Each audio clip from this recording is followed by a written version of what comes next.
Hello, my name is Alex Isles, and in today's episode I'm going to be talking about the archaeological digs on Lindisfarne.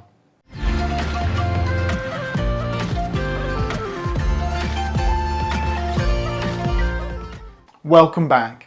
So you may have heard of Lindisfarne, our holy island, as the location to be hit by the first Viking raids in the British Isles.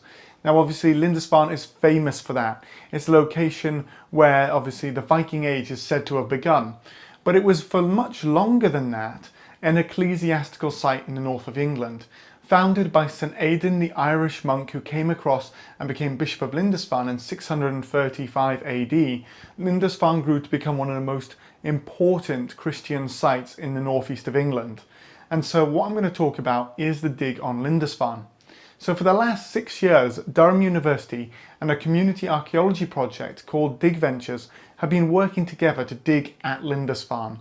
And the reason why is because, other than the actual story of the Viking raid, we don't actually know that much about Lindisfarne.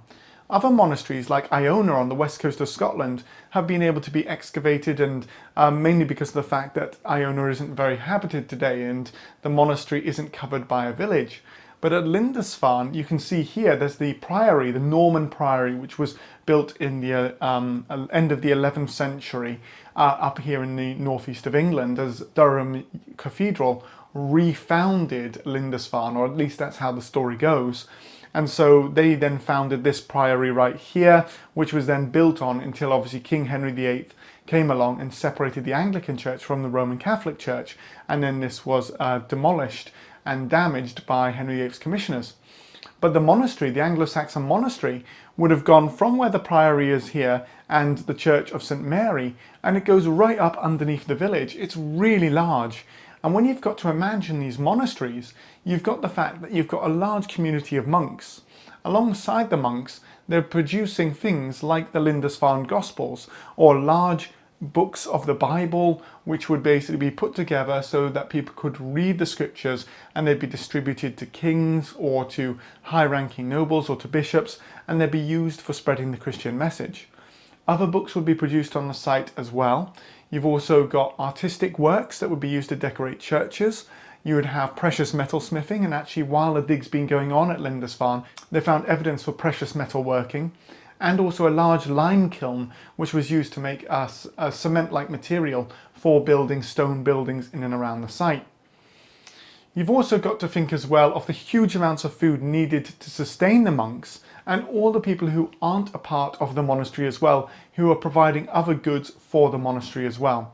So it's a very large community that could be in the low ends of the thousands, so 2,000–3,000 people possibly living on the island, a huge number, considerable during that period.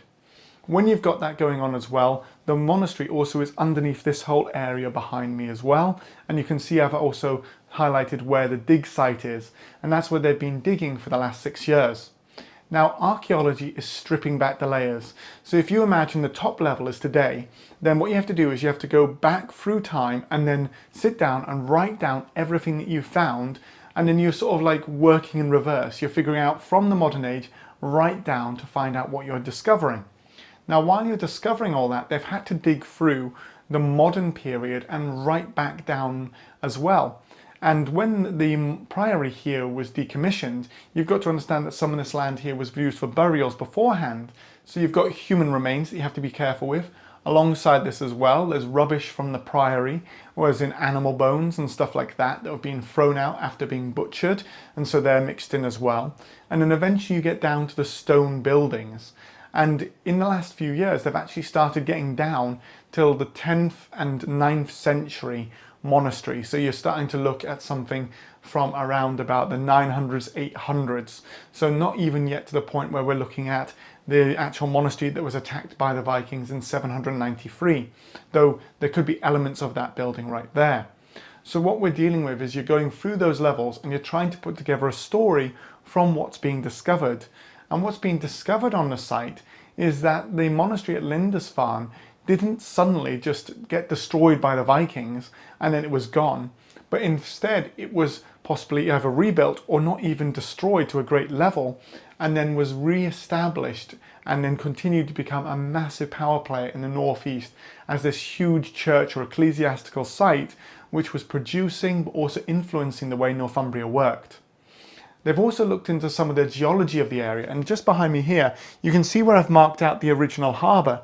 So the modern harbour is just down here, but that's really from the 17th and 18th centuries that the harbour has extended out because of engineering works that have created more of a deep water harbour. But for the early medieval, or dark age if you use that term, harbour, it would have been right up to next to the monastery. So the boats would have been coming right into here, and as they came right in, they would then be parking up and then doing trade with the monks at the monastery, which then again shows how maybe you could have a really lightning fast raid during the Viking period, and helps us to give context to what would have been going on at that time.